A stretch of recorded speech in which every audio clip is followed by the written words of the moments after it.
बहुत समय पहले की बात है। समुद्र के किनारे एक छोटी सी गौरैया अपने घोंसले में रहती थी।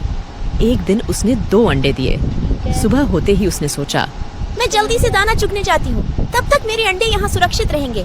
किसी को नहीं पता कि मैंने 2 अंडे दिए हैं। गौरैया दाना चुगने चली गई। उसे दाना चुगने में शाम हो गई, लेकिन जब वह वापस आई तो उसने देखा, अरे मेरे अंडे कहाँ गए? यहाँ तो कोई भी नहीं है। उसने देखा कि समुद्र हंस रहा है। गौरैया ने पूछा, समुद्र, क्या तुमने मेरे अंडे लिए हैं? तुम हंस क्यों रहे हो? मुझे सच सच बता दो, मेरे अंडे कहाँ हैं? तुमने ही मेरे अंडे चुराए हैं। मेरे अंडे वापस करो। समुद्र ने जवाब दिया, नहीं, मैंने तुम्हारे अंडे नहीं लिए। मैं क्यों तुम्हारे अंडे लूंगा? मुझे तुम्हारे अंडे चुरा कर क्या मिलेगा? मुझे नहीं पता तुम्हारे अंडे कहाँ हैं। मुझे परेशान मत करो, खुद ही ढूंढ लो अपने अंडे। समुद्र की बात सुनकर गौरैया को गुस्सा आ गया। उसने कहा, अगर तुमने मेरे अंडे वापस नहीं किए तो मैं तुम्हें पूरा सुखा दूंगी। एक माँ की ताकत को तुम नहीं जानते। माँ अपने बच्चों पर कोई आँच नहीं आने देती। समुद्र हंसते हुए बोला, तू मुझे सुखाएगी? तू गौरैया, चल ये कोशिश करके देख ले। गौरैया गुस्से में अपनी छोटी सी चोंच में समुद्र का पानी भरती और किनारे पर उड़ेल देती। पास से गुजरते हुए एक चिढ़ा ने पूछा, अरे गौरैया बहन, आज तुम दाना चुगने नहीं आई और तुम यह क्या कर रही हो? गौरैया ने जवाब दिया, मैं समुद्र का पानी सुखाकर अपने अंडे वापस लूंगी।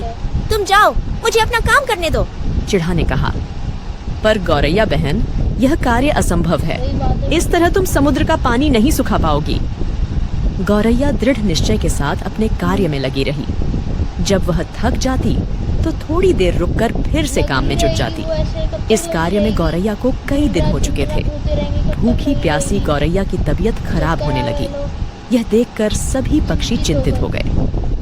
यह गौरैया अगर इसी तरह भूखी प्यासी इस कार्य में लगी रही तो अनर्थ हो जाएगा। हमें गरुण देव के पास चलकर सहायता मांगनी चाहिए। सभी पक्षी मिलकर गरुण देव के पास गए। गरुण देव ने पूछा, क्या बात है? सब ठीक तो है? आज सभी पक्षी एक साथ मेरे पास आए हैं।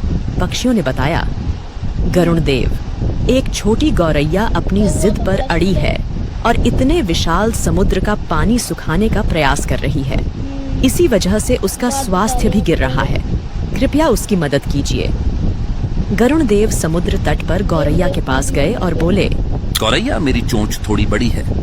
क्या इस कार्य में मैं तुम्हारी कुछ सहायता करूं? नहीं गरुण देव, आप मेरी वजह से परेशान मत होइए। ये मेरी लड़ाई है, मैं इसे खुद लड़ूंगी। मुझे कोई मदद नहीं चाहिए। गरुण देव ने सोचा, बच्चों की वजह से यह चिड़िया किसी की नहीं सुनेगी। इसके लिए अंडों को ढूंढने से ज्यादा महत्वपूर्ण कोई कार्य नहीं है। मुझे भगवान श्री हरि के पास जाना होगा और उनसे विनती करनी होगी। गरुण देव भगवान विष्णु के पास गए और प्रार्थना की, हे नारायण, आपकी जय हो। कृपया हमारी सहायता कीजिए। एक नन्ही गौरैया समुद्र का पानी सुखाने की ठान बैठी है, जो कि संभव नहीं है। उसका स्वास्थ्य भी गिर रहा है।